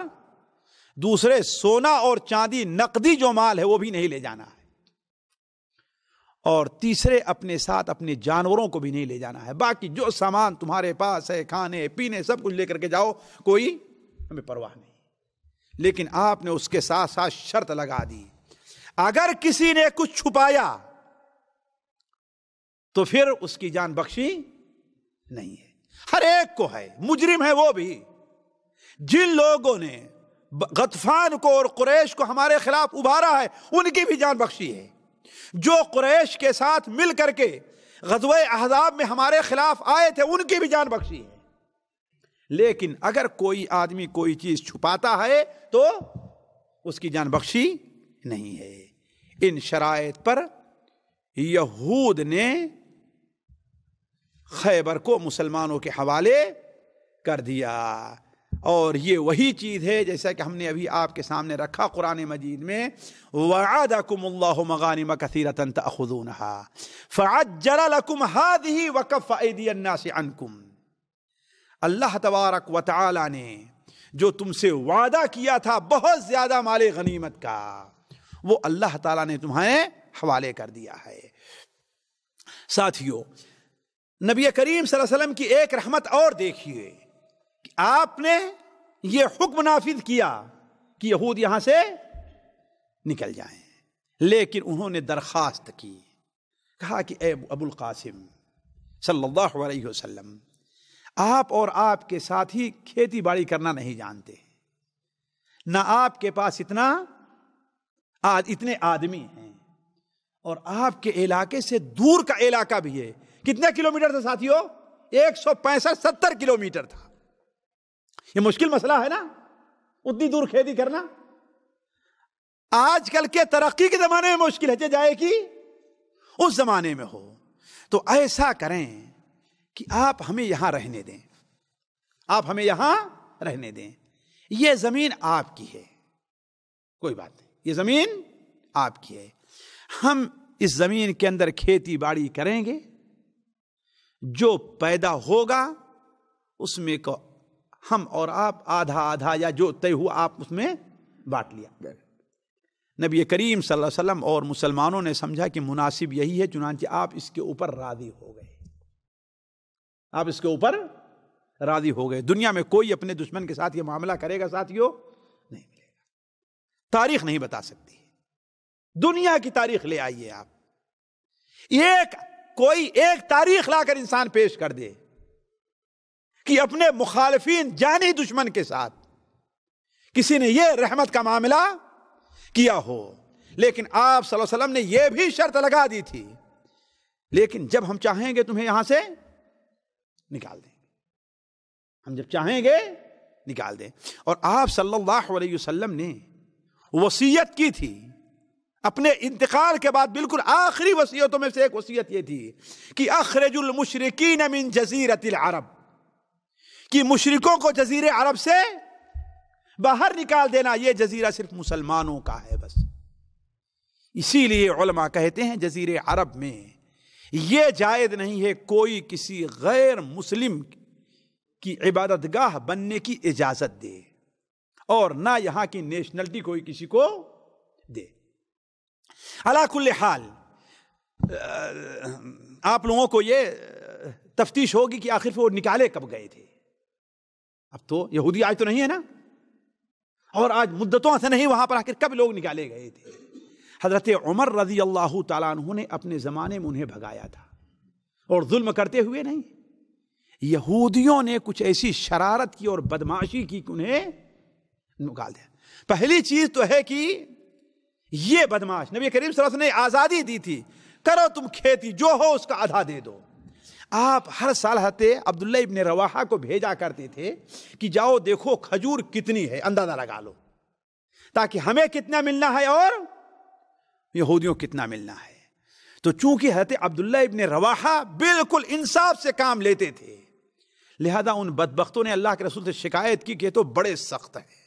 جیسے آج ہم ہوتا ہے نا، کوئی آفیسر ہو، اگر وہ رشوت نہیں لیتا تو ہم کیا کہتے ہیں؟ ارے بڑا نالائق، بڑا سخت ہے بات صحیح کہ نہیں صحیح ہے؟ یہی مزاج تھا ان کا بھی۔ اگر کوئی بالکل حق پر چلتا ہے، حق کیا ہے؟ چاہے داروغہ ہے، تھانے دار ہے، ڈسٹرکٹ مجسٹریٹ ہے، ہم اسے پسند کرتے ہیں؟ نہیں پسند کرتے۔ کیوں؟ اس لیے کہ ہم بدماشی اور شرارت کے عادی ہو گئے، جیسے یہودی عادی ہو گئے تھے۔ اسی لیے ہمارے مسائل نہیں حل ہو رہے ہیں، تباہی بربادی ہمارے اوپر اسی لیے آ رہی ہے، اسی لیے ہمارے اوپر تباہی اور بربادی آ رہی ہے۔ تو یہودیوں نے کیا شکایت کی اللہ کے رسول صلی اللہ علیہ وسلم سے؟ یہ تو بڑی سختی سے کام لیتے ہیں، بلکہ یہاں تک کیا کہ حضرت عبداللہ ابن رواحہ کو رشوت دینا چاہے کہ ہاں چلو تھوڑا سا نرمی کرو اور یہ کرنا ہے۔ حضرت عبداللہ ابن رواحہ نے کیا کہا تھا؟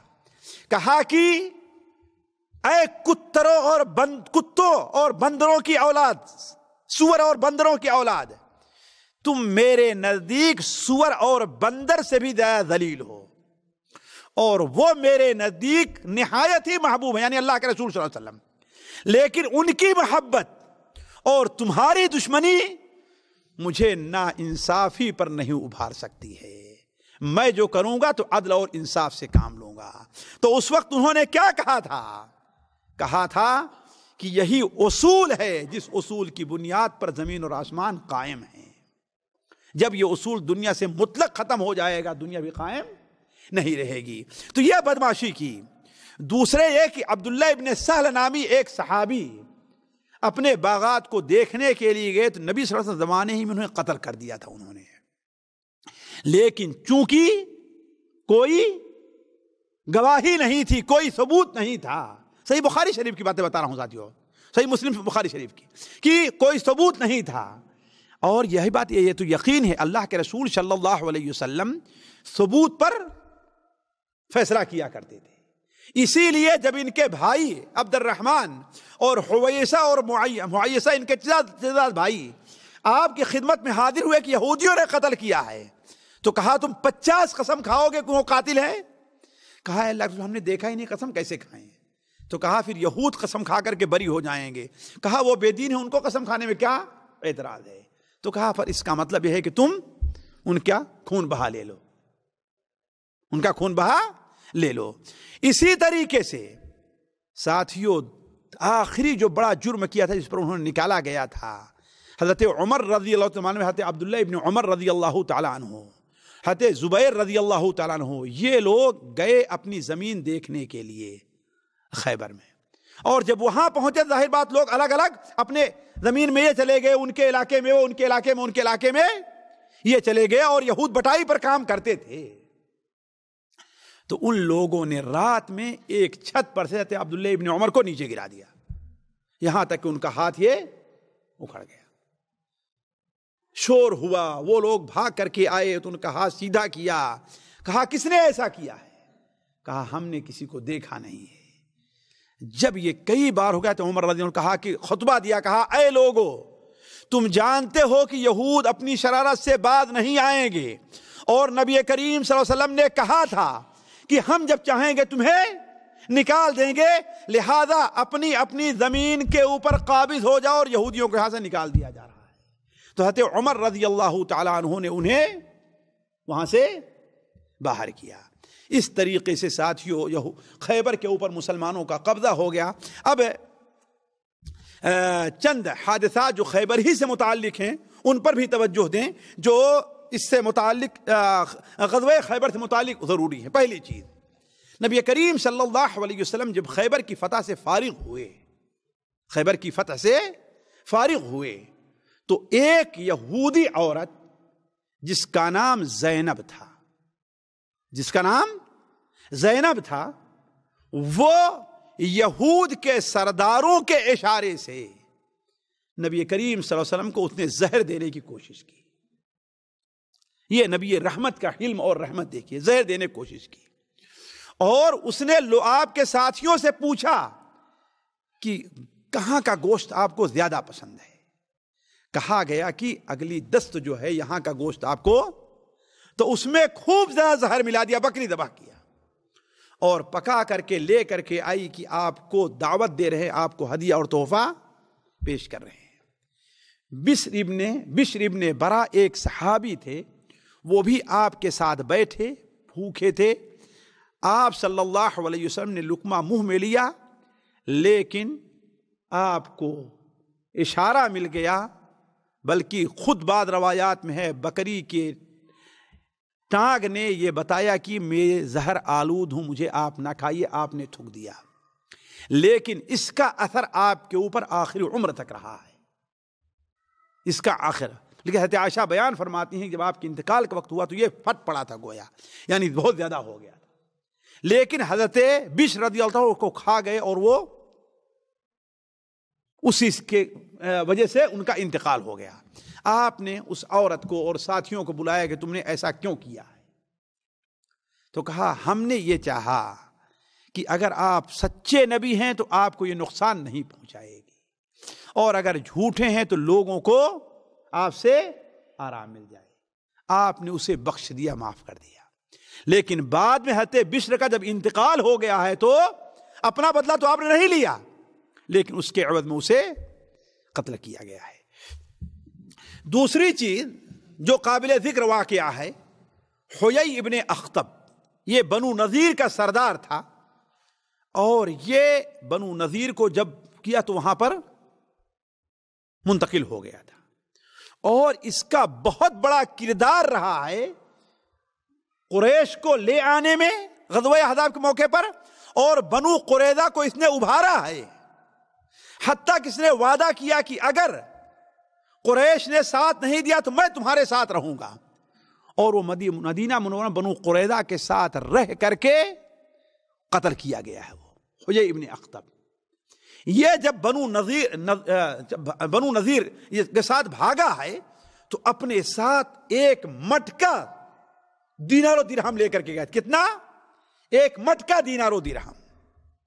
تو چنانچہ آپ نے اس کے داماد اور اس کی بیٹی حضرت صفیہ کے شوہر سلام سے کہا کہ وہ سونا کہاں گیا جو حیی لے کر کے آیا تھا، اس لیے کہ شرط ہے کہ سونا اور چاندی نہیں چھپائیں گے۔ اس نے کہا کہ ارے وہ جنگیں ہوتی رہی، اس میں ختم ہو گیا۔ آپ نے کہا نہیں، مال اس کے مقابلے میں بہت زیادہ تھا کہ اتنا جلدی سال دو سال میں ختم ہو جائے، دو چار سال میں۔ کہا کہ حضرت زبیر کو کہا ذرا اسے دو چار تھپڑ لگاؤ تو پکڑو اس کو، اور لے جا کے تھوڑا سا اسے اگلواؤ کہاں چھپایا ہے۔ تو وہ پھر بھی جھوٹ بولا اور کہا حیی کو ہم نے فلاں جگہ جو اس کی زمین ہے اور ویران ہے وہاں پر ہم نے ٹہلتے دیکھا تھا۔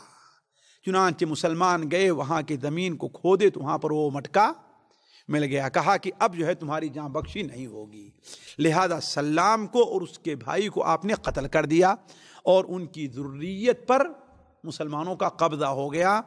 ان میں صفیہ بنت حیی رضی اللہ تعالی عنہا بھی تھی۔ آپ صلی اللہ علیہ وسلم نے انہیں تقسیم کیا تو ایک انصاری کے حصے میں آئی تھی، لیکن مسلمانوں نے کہا کہ یہ سردار کی بیٹی ہیں، کسی عام کے لیے مناسب نہیں، آپ اپنے لیے ان کو۔ چنانچہ آپ صلی اللہ علیہ وسلم نے انہیں دعوت دی اور کہا چاہو تو تمہیں میں آزاد کروں، لونی بنا کر کے رکھوں، اور چاہو تمہیں آزاد کر کے میں تم سے شادی کر لوں۔ چنانچہ وہ آزاد ہو گئیں اور آپ صلی اللہ علیہ وسلم نے ان سے شادی کیا۔ دلچسپی کی بات یہ کہ آپ کے پاس وہ بیٹھی ہوئی تھیں تو آپ نے ان کے چہرے پر، یہاں پر پیشانی پر ہرا نشان دیکھا، جیسے مار کا نشان ہوتا ہے۔ کہا یہ کیا ہے؟ کہا اے اللہ کے رسول، میں اپنے شوہر سلام کے گود میں بیٹھی ہوئی تھی تو ہم نے اسے ایک خواب بتایا کہ ہم نے ایک خواب دیکھا ہے کہ یثرب سے یعنی مدینہ منورہ سے چاند نکلا ہے اور آ کر کے میری گود میں پڑ گیا ہے۔ تو اس نے مجھے زور کا تھپڑ مارا، کہا کہ تو یثرب کے بادشاہ سے شادی کرنا چاہتی ہے۔ ساتھیوں، کافر کا خواب بھی کبھی کبھار سچا ہوتا ہے۔ خواب کی ایک حقیقت ہے، سچا ہوتا ہے۔ تو کہا یہ وہی مارکا نشان ہے۔ علی کل حال اللہ کے رسول صلی اللہ علیہ وسلم نے ان سے شادی کر لی۔ ساتھیو ایک چیز اور پیش آئی کہ اللہ کے رسول صلی اللہ علیہ وسلم، آپ کو معلوم ہے کہ خیبر کو فتح کرنے میں یہ 15-20 دن سے زیادہ وقت لگا تھا، 1-2 دن میں ختم نہیں، فتح نہیں ہوا تھا، آہستہ آہستہ۔ تو ایک فتح کے اندر اللہ کے رسول صلی اللہ علیہ وسلم نے جو مال غنیمت ملا تھا اسے مسلمانوں میں تقسیم کرنا چاہا۔ تو اس میں ایک اعرابی صحابی بھی تھے جو نئے نئے مسلمان ہوئے تھے اور آپ کے ساتھ آئے تھے، آپ نے ان کا بھی حصہ، وہ بیچارے بالکل اللہ والے تھے، لے کر کے لوگوں کے جانور چرانے چلے گئے تھے۔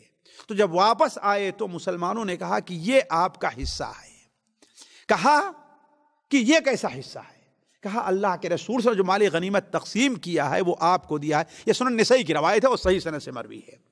اس نے کہا کہ میں اس کے لیے مسلمان نہیں ہوا ہوں، میں اس کے لیے مسلمان نہیں ہوا ہوں، میں تو مسلمان اس لیے ہوا ہوں کہ کوئی اڑتا ہوا تیر آئے اور ہمارے یہاں پر لگے اور میں شہید ہو جاؤں اور میں جنت میں جاؤں، میں تو اس لیے شہید ہوا ہوں۔ آپ صلی اللہ علیہ وسلم سے لوگوں نے بتایا کہ اس نے تم مال غنیمت لینے سے انکار کر دیا اور یہ کہہ رہا ہے۔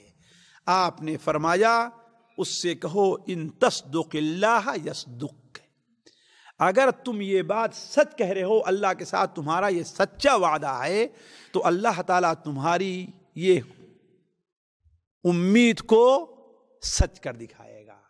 چنانچہ صحابی کہتے ہیں کہ دوسرے یا تیسرے دن جب مقابلہ ہوا تو اس نے جس جگہ اشارہ کیا تھا بالضبط کہ یہاں پر تیر آ کر کے لگے، بالضبط وہیں پر اسے تیر لگا اور آ کر کے وہ شہید ہو گیا۔ نبی کریم صلی اللہ علیہ وسلم نے اسے اپنا کپڑا دیا، اپنے دستے مبارک سے اسے قبر میں لٹایا ہے اور کہا اے اللہ تعالیٰ یہ تیرا بندہ تیرے راستے میں نکلا ہے، میں اس سے راضی ہوں، اے اللہ تعالیٰ تو بھی راضی ہو جا۔ تو اس سے ساتھیوں اللہ کے لیے اخلاص، خلوص نیت سے جو آدمی جس چیز کی تمنا کرتا ہے اللہ تعالیٰ اسے پورا کر دکھاتا ہے۔ ساتھیوں اس جنگ میں نبی کریم صلی اللہ علیہ وسلم سے بڑے ہی معجزات کا بھی ظہور ہوا۔ میں ان تمام معجزات کا ذکر نہیں کرتا، صرف ایک معجزہ حضرت سلمہ ابن اکوع جن کا ذکر چل رہا تھا اس لیے ان کو میں بتا رہا ہوں۔ ان کے مولا یزید ابن ابی عبید تھے، انہوں نے ان کے حضرت سلمہ کی پنڈلی میں دیکھا کہ ایک مار کا نشان ہے۔ کہا کہ یہ کیسا نشان ہے مار کا؟ کہا کہ اس کا ایک قصہ ہے۔ کہا وہ قصہ کیا؟ کہا خیبر کے موقع پر میں قتال میں جنگ میں شریک تھا تو یہاں آ کر کے زخم لگا ہے جس سے میری پنڈلی ٹوٹ گئی تھی، لوگ مجھے اٹھا کر کے لے کر کے آئے اور اللہ کے رسول کے سامنے رکھا تو آپ صلی اللہ علیہ وسلم نے اپنا دست مبارک اس کے اوپر جب پھیرا ہے تو میری پنڈلی پہلے سے اچھی ہو گئی۔ یہ وہی مار کا نشان ہے۔ ذرا سوچیں ساتھیوں، میں سوچنے لگا کہ آخر مار کا نشان کیوں باقی رہا، وہ ختم کیوں نہیں ہو گیا؟ اللہ تعالیٰ قادر نہیں تھا؟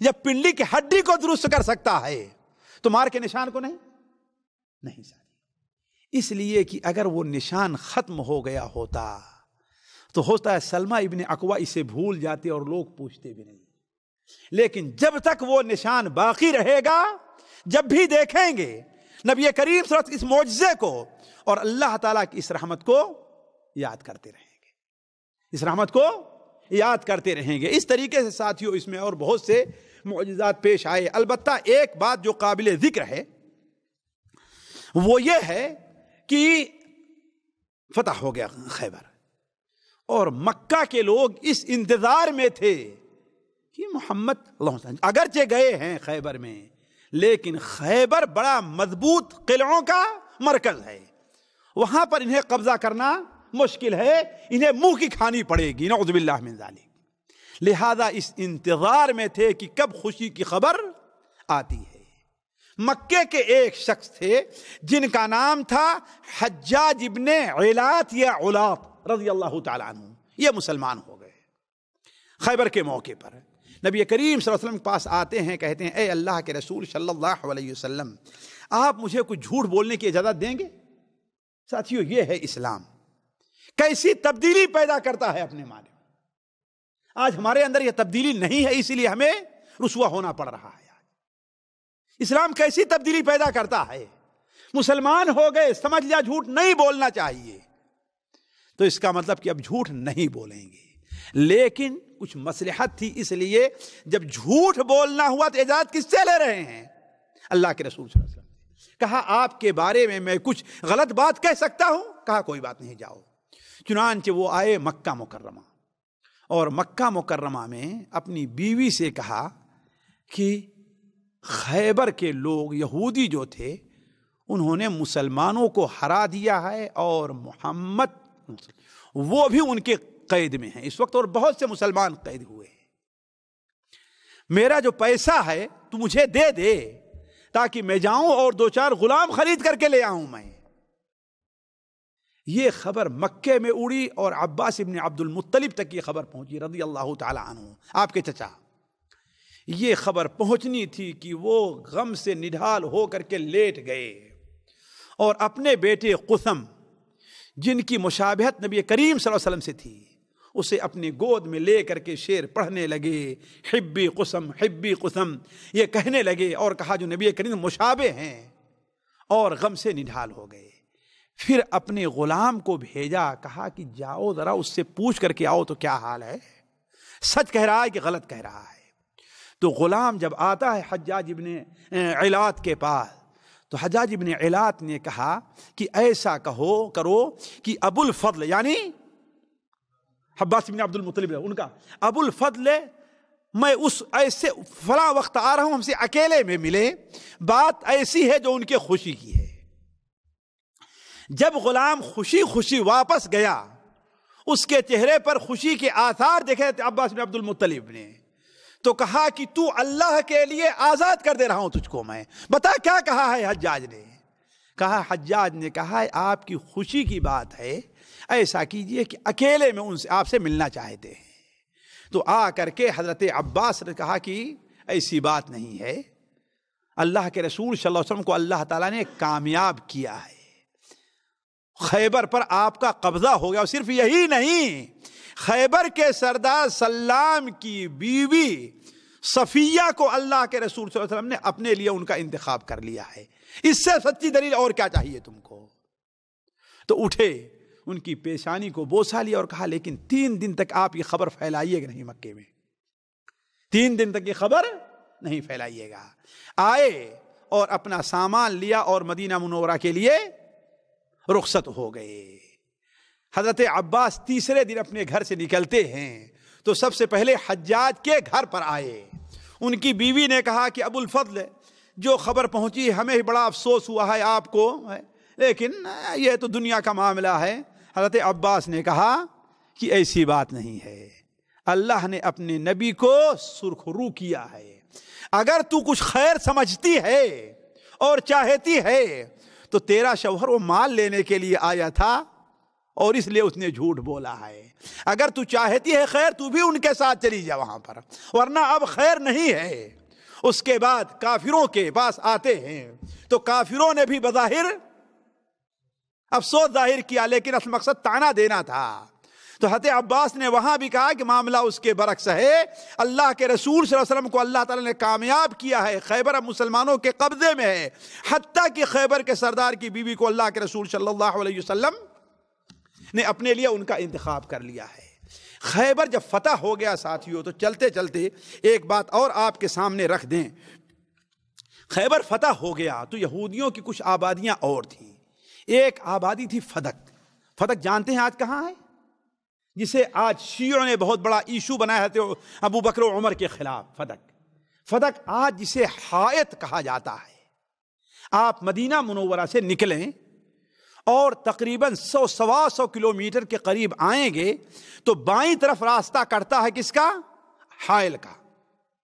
اس راستے کے اوپر تقریباً 150 یا ایسے کلومیٹر جانے کے بعد پھر بائیں طرف کا ایک راستہ کٹتا ہے 14 کلومیٹر، وہاں سے جا کر کے حائط ایک جگہ ہے۔ حائط یہی فدق کا علاقہ ہے، یہی فدق کا علاقہ ہے۔ ابھی 1.5 سال پہلے وہاں کا ایک آدمی آیا بھی تھا، اس سے میری ملاقات ہوئی تو اس نے یہ ساری تفصیل بتائی۔ آج بھی وہاں کھجور کے باغات ہیں۔ تو وہاں کے لیے اللہ کے رسول نے مسلمانوں کی ایک فوج بھیجی، لیکن ان لوگوں نے کیا کیا؟ صلح کر لی اور کہا کہ ہم صلح کرنے کے لیے تیار ہیں، یہ علاقہ ان کا ہے لیکن ہمیں اس پر رہنے دیا جائے۔ تو اللہ کے رسول نے اسے چونکہ جنگ سے نہیں فتح ہوا تھا، لہذا آپ صلی اللہ علیہ وسلم نے اسے اپنے لیے اور اپنے اہل و عیال کے خرچے کے لیے، بلکہ اہل بیت کے خرچے کے لیے، جسے آج شیعہ ایشو بنائے ہوئے ہیں کہ حضرت ابوبکر نے مسلمان اللہ کے رسول کا مال تھا اسے آپ کی اولاد کو نہیں دیا ہے۔ پھر اس کے بعد آپ صلی اللہ علیہ وسلم اپنے ساتھیوں کو لے کر کے وادی قرا علا، جسے آج العلا کہا جاتا ہے، وہاں پر بڑھے۔ تو وہاں کے لوگ بھی تھوڑا سا آپ صلی اللہ علیہ وسلم کے مقابلے میں آنا چاہے، لیکن جب انہوں نے دیکھا کہ خیبر کے لوگ جو ہم سے زیادہ طاقتور تھے، مال زیادہ تھا، ان لوگوں نے ہتھیار ڈال دیا، تو وہ بھی ہتھیار ڈالنے پر تیار ہو گئے۔ کچھ لوگ شام کا علاقے میں چلے گئے اور کچھ لوگ وہیں پر رہنے کے لیے تیار ہوئے۔ اس طریقے سے ساتھیوں مسلمانوں کو یا نبی کریم صلی اللہ علیہ وسلم کو یہودیوں سے فرصت مل گئی۔ اب چلتے چلتے جو بعد ہم چند فوائد ہیں ان کی طرف اشارہ کر کے اپنی بات بند کرتے ہیں۔ دیکھیے، آج کے درس سے ایک فائدہ تو یہ ہوا کہ صحابہ اکرام رضوان اللہ علیہم کا اخلاص اور دین کے لیے ان کی قربانی، کہ وہ دین کے لیے اپنی جان، اپنے منصب اور اپنے مال کی پرواہ نہیں کرتے تھے۔ یہی سلمہ ابن اکوع جن کا ذکر ہے، یہ بیان کرتے ہیں کہ میں صلح حدیبیہ میں شریک ہوا تو میرے پاس کوئی مال نہیں تھا، سب کچھ چھوڑ کر کے میں اللہ کے راستے میں جہاد اور ہجرت کے لیے نکلا تھا، لیکن آخر میرا خرچہ کیسے چلتا؟ ذرا دیکھیں ساتھیوں، خرچہ کیسے چلتا تھا؟ کہا ہم نے حضرت طلحہ ابن عبید اللہ سے معاملہ طے کر لیا تھا کہ آپ کے اونٹ کی میں خدمت کروں گا، اسے میں چارہ دوں گا، اس کے عوض میں آپ مجھے صرف کھانا دے دیں گے، بس صرف کھانا دے دیں گے بس۔ اس طریقے سے اور بھی بہت سی چیزیں ہیں، وقت نہیں ہے کہ میں وہ تفصیل آپ کے سامنے رکھوں۔ دوسری چیز ساتھیوں، مسلمان کو چاہیے چاہے جتنا مشکل وقت اس کے اوپر آئے، جتنی مشکل گھڑی اس کے اوپر آئے، لیکن امانت میں خیانت سے کام نہیں لینا چاہیے۔ اس لیے کہ امانت کا مسئلہ ایسا ہے کہ اگر کوئی آدمی اللہ کے راستے میں شہید بھی ہوتا ہے، پھر بھی امانت میں خیانت اس لیے جو معاف نہیں ہوگی۔ چنانچہ ایک بار ایک شخص آتا ہے آپ کی خدمت میں اور کہتا، اے اللہ کے رسول صلی اللہ علیہ وسلم، اگر اللہ تعالیٰ کے راستے میں جہاد کرتے ہوئے، آگے بڑھتے ہوئے، دشمن سے مقابلہ کرتے ہوئے میں مارا جاؤں تو میں کہاں ہوں گا؟ آپ نے کہا تو جنت میں جائے گا، تیرے سارے گناہ معاف کر دیے جائیں گے۔ وہ ابھی آگے بڑھتا ہے تو آپ نے اسے بلایا کہ یہاں آؤ، کیا تم نے کہا؟ کہا ہم نے ایسا ایسا کہا ہے۔ آپ نے فرمایا تو اگر اللہ تعالیٰ کے راستے میں جہاد کرتے ہوئے، آگے بڑھتے ہوئے، پیٹ پھیر کر کے نہیں، دشمن سے مقابلہ کرتے ہوئے مارا جائے گا تو اللہ تعالیٰ تیرے تمام گناہوں کو معاف کر دے گا، الا الودائع، مگر امانت۔ ابھی ابھی جبرائیل نے آ کر کے مجھ سے یہ بات کہی ہے، جبرائیل نے ابھی آ کر کے، یہیں سے معلوم ہوا ساتھیوں کہ اللہ کے رسول صلی اللہ علیہ وسلم عالم الغیب نہیں تھے۔ آپ کو اللہ تبارک و تعالی جگہ جگہ پر وحی کے ذریعے آپ کو چیزیں بتلاتا تھا۔ تو امانت وہ کیسے؟ دیکھیے حضرت سلمہ ابن اکوع رضی اللہ تعالی کتنے مشکل وقت میں تھے، دشمن کا پیچھا کرنا تھا، سواری کی ضرورت تھی، لیکن یہ مال کس کا تھا؟ امانت کا تھا، لہذا اسے چھیڑا نہیں، غلام کو دیا، کہا جا کر کے واپس کر دینا، اس لیے کہ ہم جا رہے ہیں، پتہ نہیں ہمارا کیا ہے، ہم مرتے ہیں یا۔ اسی لیے ہم لوگوں کو چاہیے کوئی ایسی مشکل مرحلہ ہو، کوئی آدمی سفر میں جا رہا ہے، حج پر جا رہا ہے، کیسا ہے، تو جو امانت ہے اسے لکھ کر کے اور بتا کے جانا چاہیے، اگر اس کے حوالے نہیں کرنا ہے تو۔ ساتھیوں اسی طریقے سے امانت کی تو یہ اہمیت ہے، لیکن چوری کرنا اور مال عام جو ہے اس میں خیانت کرنا اتنا بڑا جرم ہے کہ اگر کوئی نبی صلی اللہ علیہ وسلم جہاد کر رہا ہے پھر بھی یہ معاف نہیں ہے۔ سوچیں گے، آپ کے ساتھ جہاد کر رہا ہے، آپ کی خدمت کر رہا ہے، لیکن اگر چوری کرتا ہے، خیانت کرتا ہے، ہوا کیا؟ نبی کریم صلی اللہ علیہ وسلم کا ایک غلام تھا جو آپ کا کجاوا اٹھاتا، آپ کی سواری رکھتا تھا۔ اچانک ایک جگہ تھا، ایک تیر، اسی موقع پر ایک تیر آیا، اس کو لگا، وہ شہید ہو گیا۔ لوگوں نے کہا ہنیئا لہ بالشہادہ، اس کے لیے شہادت مبارک ہو۔ آپ نے کہا ہرگز نہیں، خیبر کے موقع پر ایک چادر اس نے جو چرا لیا تھا اور ابھی مال غنیمت تقسیم نہیں ہوا تھا، اس کے اوپر آگ جل کر کے اس کے اوپر آگ جل رہی ہے۔ تو ساتھیو، خیانت کا بڑا اسی طریقے سے ساتھیو